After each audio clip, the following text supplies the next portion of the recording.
You're on.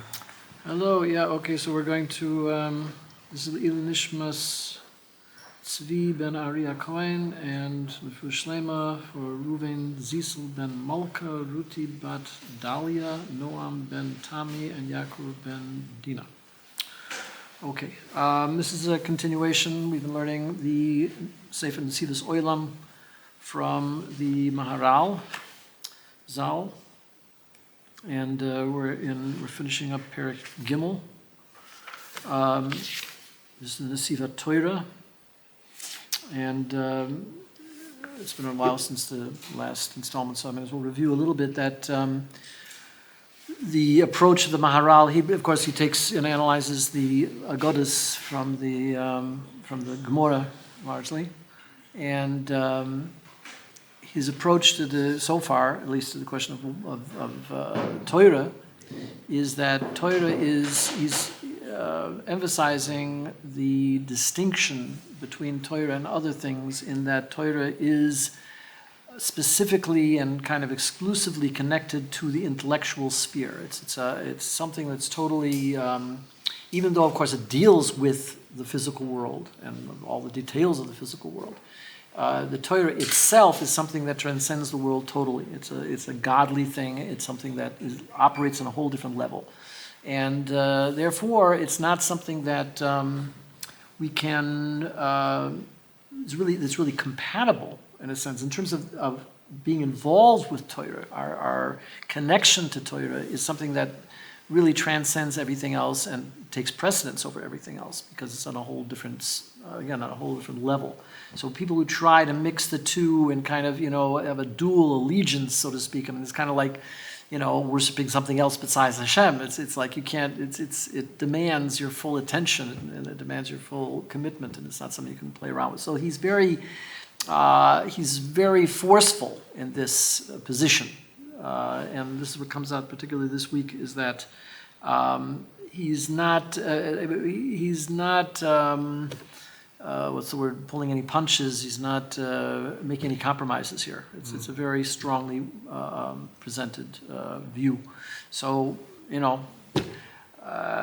would like to say take it or leave it, but it's the problem is here he's talking about that when a commitment to Torah is competing with a desire for physical things, taivas, things that the person has an enjoyment or a desire to be oisik, to be involved in things that are totally physical, then it ultimately and inevitably has an effect on their connection to Torah also. You really can't devote the same kind of single-minded purposefulness and dedication that Torah demands if you're dedicated to something else besides that that's really kind of contradictory to it in a sense. So that's what he's talking about. So it's a stira, it's a contradiction, and that's the problem there. So it's hard to talk about that in modern society. I think in the days when people weren't faced with a standard that was so involved in the physical world. I mean, people didn't have that much food, and they weren't, special occasions. They weren't eating, just going out to have a good time, or going out to have a feast someplace that is not connected to a Sudas mitzvah specifically. Whereas today, the lifestyle kind of, almost assumes that people are going to be involved in that kind of stuff. So at one time, it wasn't so hard to tell people, don't be oisik in those things, because most people generally weren't. But today, it's kind of, as I say, it's kind of assumed that you're going to take time off with that kind of thing, and he would appear to be very much against that. But anyway, you can make your own decisions. Okay, he's taking from in Bava Metzia, in Perek Poyalim. There is an Agada that goes like this: Omer lo Rebbe Nechemia lo Rebbe Zera. So the Nechemia said to Rebbe Zera, "Mai dichsiv kutoin v'gudel sham hi ve'eved chofshi me'adoinav." So it's talking about that the Eved, this is like a young one and an older one, Sham he, I don't know where that comes in. Eved chafshi me'edoina, the slave is free of its master. Atil yadin dekuten v'gudel sham he, elo kol hamaktin atzmoi al divrei Torah ba'olam hazeh ne'esa gudel ba'olam habu. So if a person, the kuten and gudel it's talking about here is talking about a person is diminishing himself or his presence or his involvement, whatever, in this world. Anybody who does that is going to become great in the next world. He's going to be paid off in a compensation for that belittling himself or becoming less involved in the physical world. He'll be rewarded for that in Olam Haba.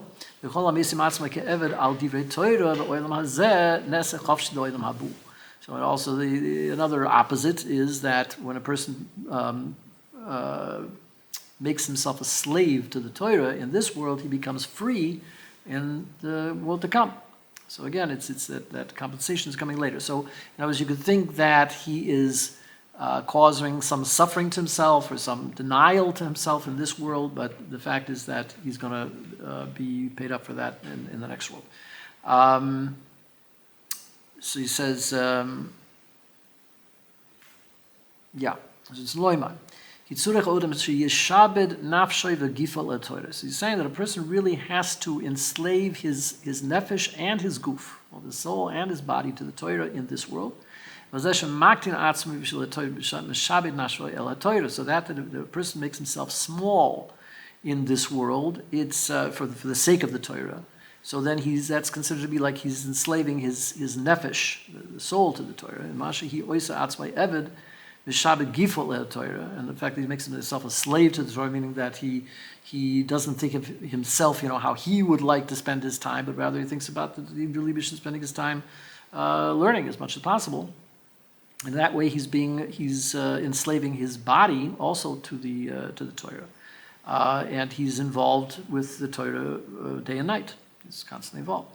That's really the mark of a Talmud Chacham, of a Masmid, is a person who is spending every available moment to be able to learn. So in the world to come, he will become a gudel and chafshi, both great and free in the world to come. I would,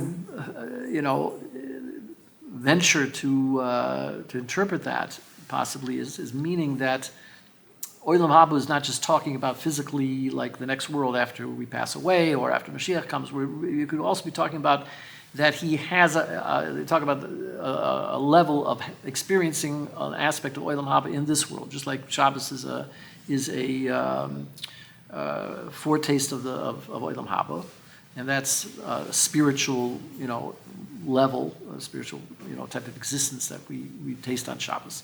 So actually, a Talmud Chacham is considered to be on a level of Shabbos, meaning that he's always in that environment. So if a person dedicates himself to Torah and that's really his life, and he has his whole spirit is really in the Torah, that's where he gets his primary sipik, his enjoyment, his fulfillment, is in the Torah itself. Then a life devoted to Torah in this world, when he completely dedicates himself to it, like kind of an enslavement type of idea, then the world itself becomes like Olam Haba. And then it's really not that big a gap between this world and the next world, because he's going to be learning Torah over there, he's learning Torah over here now. So it's really becomes one.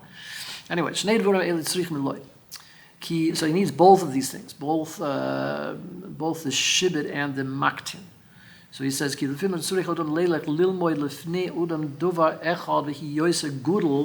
mean oisai udam sheholach alav lilmoid. Sometimes, a person's has a significant amount of knowledge. He very often is called upon to learn with people that are lower than his level. So he has to lower himself to their level in order to be able to communicate with them, properly. And so that's considered that he's making himself small. He's not playing up his knowledge and his presence and everything. He's coming down to their level and relating to them in a way that they can understand what he's talking about. So that's the idea of being maktin, of making oneself small. But also it's an effort to come down to the level. We were just learning today with somebody who was talking about, and it's more like Kabbalah level, but things about about for one sphera to talk to be able to communicate with another sphera, it has to find a common ground between the spheres. Every sphere includes every other sphere. So if you got Kesser trying to communicate with Chokhmah, you have to, the Kesser has to relate to and connect to the Kesser in Chokhmah, and otherwise to find the Chokhmah in itself and connect that with the Chokhmah. So there has to be a commonality between entities that are communicating with one another. So that's the idea of maktin. And then he says that the dovazai sheyeh loy atura shehi k'moy melech. Wait a second, this thing here. He says Olam Habu. So what is Olam Habu? So he says Olam Habu is tzaddikim yoshim etusayim b'lisayim. That the tzaddikim are sitting and their crowns are on their heads. The chacham maktin atzmo is divid Torah ne'eseh gudel Olam Habu. So in Olam Habu, then he's going to have this crown, and he's going to be like a king, and that's big, So that's the greatness that they experience, in however you want to interpret that symbolically. But he becomes like a king in Olam Habu. So the fact that he cuts down on his enjoyment of various pleasures in this world is so he's cutting down on the menucha and the oinig of this world. So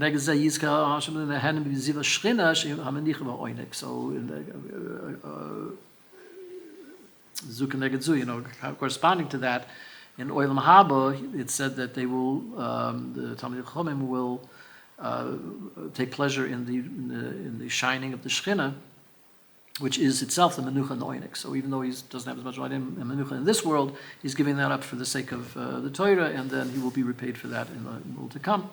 And that's, of course, infinitely greater than anything you can have in this world. There's also, he says, it's really laharchik atzmi na taiva gashmis. So B'derech Klal, he's saying that it's better. That's what we learn out from this, is that really it's better in general to distance oneself from physical pleasures as much as possible. So this brings a quote from Gemara and Pesuchim. Omer Rav Yitzchak Kol hanehena misidus harishis. This is pretty strong language here. But this is the Gemara. The soif goyla. So he's in the end, if he has pleasure from a meal which has no mitzvah value, so eventually he's going to be exiled. Shneimar oiklim kurim mitzoin ve'agulim mitoich marbek ksiv basrei nechein ato yigli b'roish goylim. So from the juxtaposition of the Pesukim, they learn out that the exile comes from after eating a lot, indulging in those kinds of meals. So what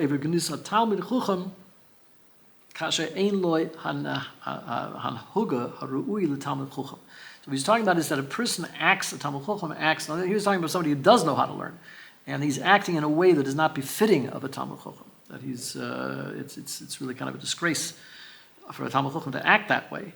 So if he's not acting properly, he should be cutting down on his physical enjoyment, and if he is a person that has a seichel that deals more with intellect, and then he's getting involved with all these physical stuff, that's considered to be not behavior that is appropriate to him.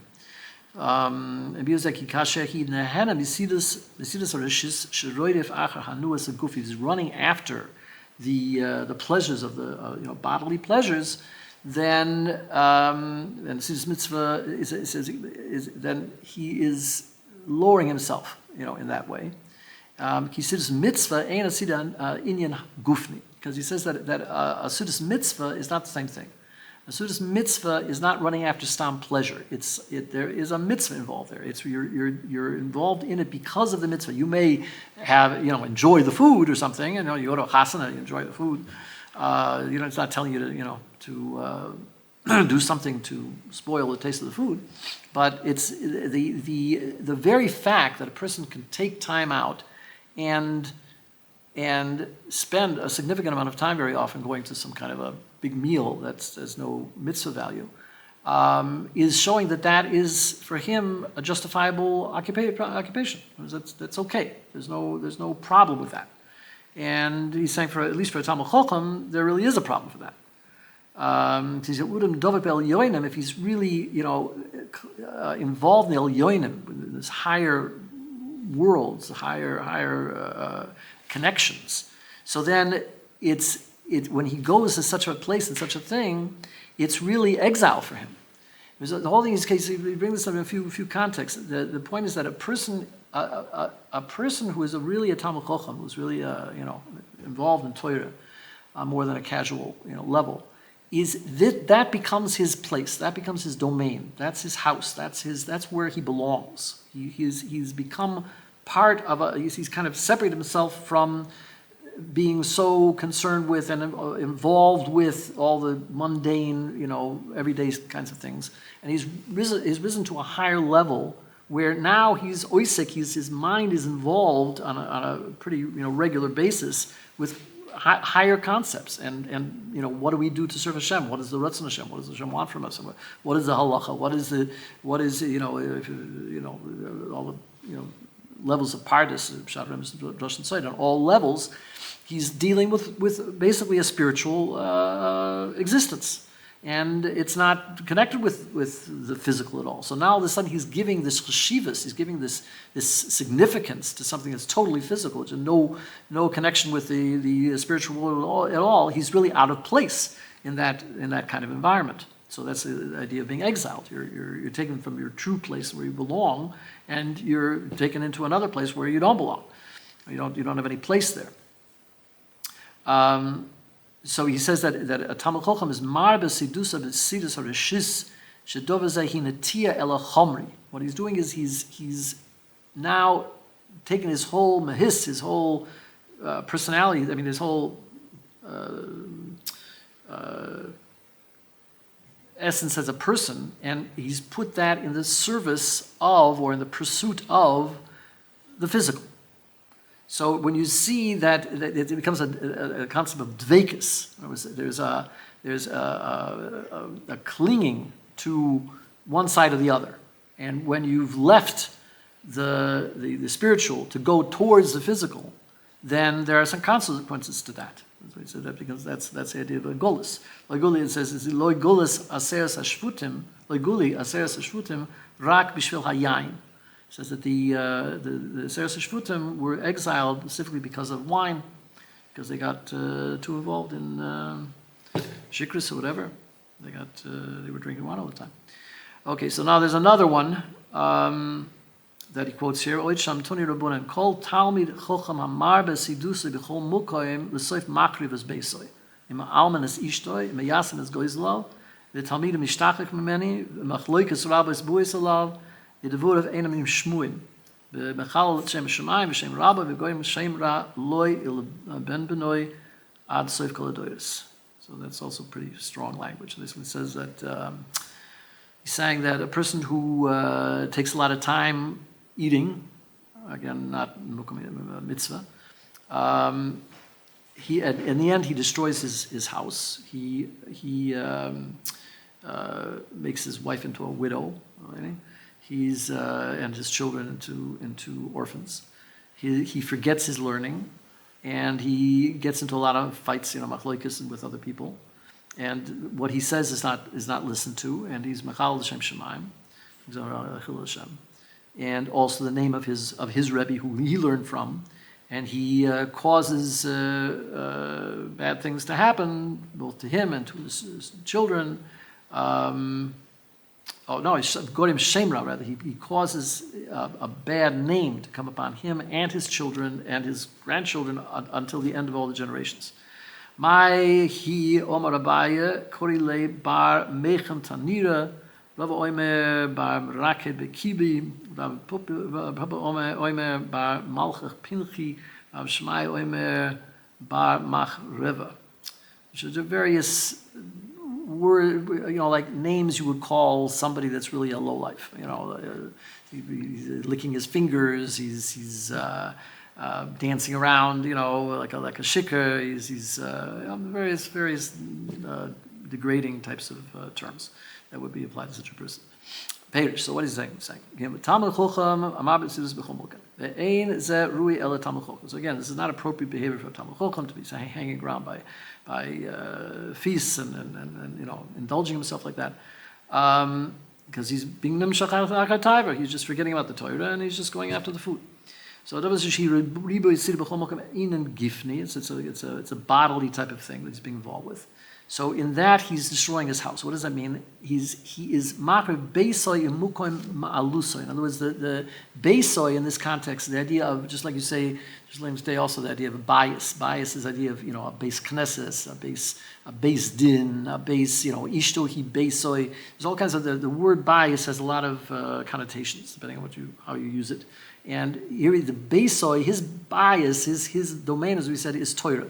So he's basically, again, he's abandoning the place where he belongs, where he invested so much of his time, koiches, and he's moving out of there and going to another place. So his place is really with El Yoinim, with the higher worlds. He shouldn't be involved with these lower things.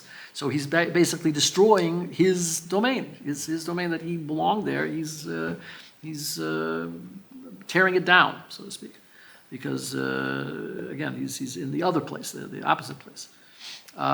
So that's the idea that then he's also affecting his wife and children, because but here he says that also the idea of the wife is the goof. Whereas the goof and the neshama, so the neshama is like the husband and the goof is like the wife.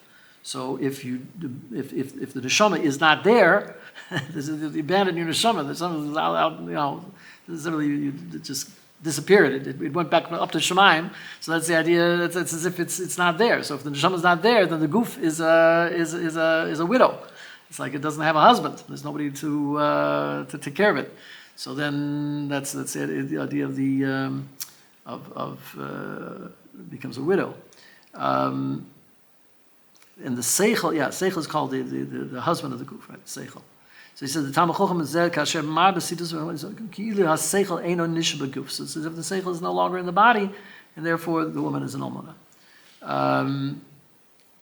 And also the seichel is the father for all of the koiches and nefesh, all of the powers that a person has in his nefesh, and that's as if it's the nefesh. So the koiches and nefesh are like the children. So again, if the seichel is abandoning the children, then it becomes as if the children are yisoimim, like they're orphans, because they don't have a seichel that's leading them. And we know that how this is, that there are children that look up to their parents for hadracha, for guidance and things like that. And if the father doesn't know any Torah, so he doesn't have what to give over to his children. And it can be very uncomfortable.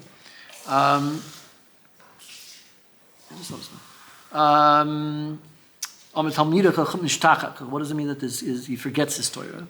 So it's not enough that he's not learning more, but he's actually forgetting what he has already. Because again, if he's going to turn towards the chomri, to the gashmias, then it's going to weaken that he already knows, and he's going to have a harder time remembering what he knows, and that's going to increase machlokesen, because then he's not going to necessarily know what the din is. And also, this is a very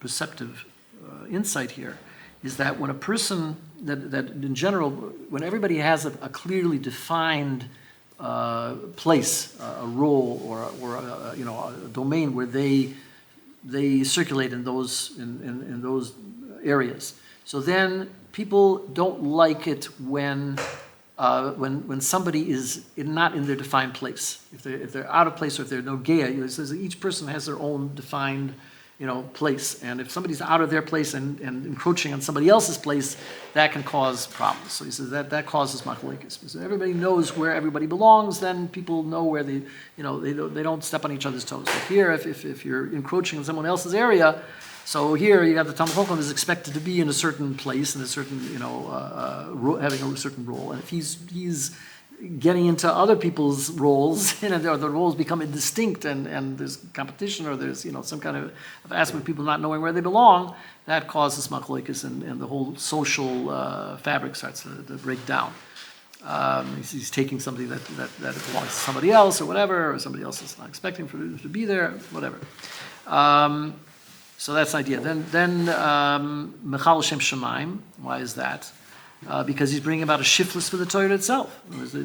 Here he is an honorable person, and a person who is expected to behave in a certain way, and he's representing the Torah in a sense. And then if he's not acting the way he's supposed to, then he's disgracing the Torah itself, which is a disgrace for Hashem. So it's a chilul Hashem. It's not the way a Talmud Chacham is supposed to behave. In the same sense, he's also disgracing his own Rebbe who he learned from, because they figure if this is how the Talmud is, then the Rav also must have problems. And then this idea of going out of the Seder, of the way the person is supposed to be expected to behave in a certain way. So then he's also, it says, he causes Shem Ra to himself and to his children to the end of all generations. Because he says that because Torah itself, and the Seichel itself, and the Torah is above time, so therefore it's not something that's just a temporary thing, restricted to a small time. It could be something that keeps going forever, because the Torah itself goes on forever. So if it's being misused, it can go the other way as well, and then people just don't forget. It just keeps... there are people like that they're disgraced, and if that somebody's descended from them, it's not a good thing. It's not a credit to their name. On the contrary, you're so and so's Einikal, from 200 years ago. It's not considered to be a compliment. And then also this idea of various names that they give them is that is also a need of bezoyan. It's a shiftless that you make fun of such a person that you see he's not acting appropriately, then dancing around or whatever. You apply names that you would behaviors that you would attribute to a shikar, and then you say that they're like that, and also even to the point of comparing them to be like a behemoth. That there's animalistic behaviors. So he says the first madrega is shiftless. It's just like not being up to the level you're supposed to be. The second one is misloitzeitz, that the person makes fun of them. Shlishi is that nira asher nafshe chasera chasor l'taiva. So the nefesh itself is like running after these taivas. And the fourth one is it's compared to be like a behemoth. So all these things are things that have to be strongly avoided. So just to sum it up, the Torah is supposed to be, it can be, and it's supposed to be, and it is the highest level that a person can attain to be. That's the glory of a person, is that the highest level of mankind is that they can come to be the level of a Talmud Chacham, the way it's supposed to be. But at the same time, it's a responsibility, because a person who has that kind of training or that kind of position in society is expected to behave in a certain way. And if he doesn't, it's not just a reflection on himself, it's a reflection on his family, and it's a reflection on Hashem himself. So he has to be very careful. So the whole idea is that, if a person is truly, understands the Torah and committed to the Torah, not just, to have a name or just, for Parnasa or whatever, but he's really doing L'Shem Shemayim, and he understands what it demands of a person, the kind of commitment it demands, then it's something that it should never be a problem that he would fall into these kinds of things. But it shows that it has to go deeper, it has to be really through and through, and not just a superficial thing. Okay.